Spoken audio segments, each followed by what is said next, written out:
பணிவு தந்த பலன். கிருபாச்சாரியாரின் குருகுலத்தில் பாண்டவர்களும் கௌரவர்களும் பந்து விளையாடி கொண்டிருந்தனர்.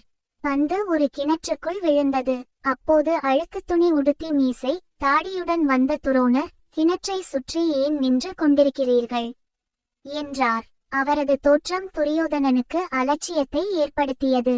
நான் எதற்கு நின்றால் என்ன என்றான் அவன். ஆனால் அர்ஜுனன், சுவாமி, கிணற்றில் விழுந்த பந்தை எடுக்க வழி தெரியாமல் தவிக்கிறோம் என்றான் பணிவுடன். துரோணர் ஆர்வத்துடன், தம்பி, உன் பெயர் என்ன என்றார். என் பெயர் அர்ஜுனன், குருகுலத்தில் படிக்கிறேன் என்றான்.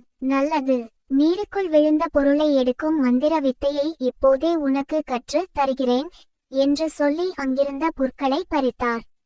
அர்ஜுனன் காதில் மந்திரத்தை உபதேசம் செய்து புற்களை அவனிடம் கொடுத்து, அர்ஜுனா, மந்திரத்தை ஜெபித்தபடி ஒவ்வொரு புல்லாக கிணற்றுக்குள் வீசு என்றார்.